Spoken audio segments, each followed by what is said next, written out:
নমস্কাৰ, মোৰ নাম বৰ্ণালী বড়ো, গাঁও ৰঙাপানী, লক্ষী বাজাৰ, ডিষ্ট্ৰিক্ট বাক্সা, ব্লক জালা।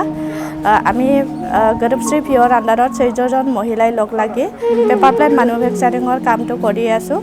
আমি ইয়াত ৰ' মেটেৰিয়েলবোৰ আনি কেনে ইয়াত মেচিনটোত প্ৰেছ কৰি কেনে আমি হ'লচেলাৰ আৰু ৰিটেইলাৰত চেল কৰা হয়।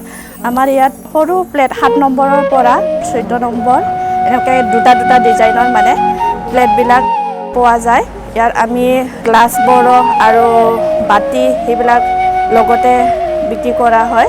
আমাৰ ইয়াত মানে যিখিনি মানে এখন বিয়াত যিখিনি ব্যৱহাৰ কৰিবলগীয়া হয় সেইখিনি আমি ইয়াত একেলগে লোৱা হয়। আমি ৰ' মেটেৰিয়েলবোৰ গুৱাহাটী আৰু বৰপেটাৰ পৰা অনা হয়।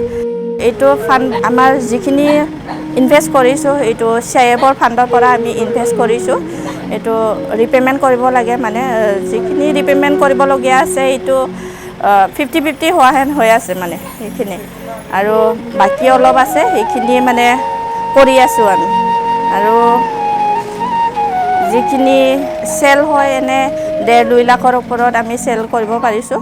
তাৰপিছত বাকী মেচিন অলপ মানে কম হোৱাৰ কাৰণে আমাৰ অলপ কম প্ৰডাকশ্যন কৰিব পাৰোঁ। ছিজনত মানে আমি যিখিনি প্ৰডাকশ্যন কৰিবলগীয়া হয় সেইখিনি প্ৰডাকশ্যন আমাৰ কৰা নহয়। আমাৰ এতিয়া এটা মেচিনত এটা ডাই চেঞ্জ কৰিলে এটা ডাই চেঞ্জ কৰিব, দুটা মেচিন আছে, মানে হেণ্ড প্ৰেছ এটা আছে আৰু অট'মেটিক এটা আছে। অট'মেটিকত আমি ডাইটো চেঞ্জ কৰিবলগীয়া হয়। তাৰপিছত আৰু হেণ্ড প্ৰেছতে মানে প্লেটৰ সৰু প্লেটত ডাইটো লগাই থোৱা হয়। আৰু ইয়াত আমাৰ ফাণ্ডটো IIM কলকাতাৰ পৰা আমি চিলেক্ট হৈ কেনে 5 লাখ টকীয়া পাইছোঁ। ইয়াতো কমপ্লিট আমাক দিয়া হ'ল এইখিনি কিন্তু আমি চিলেবত ৰিপে'মেণ্ট কৰিব লাগে।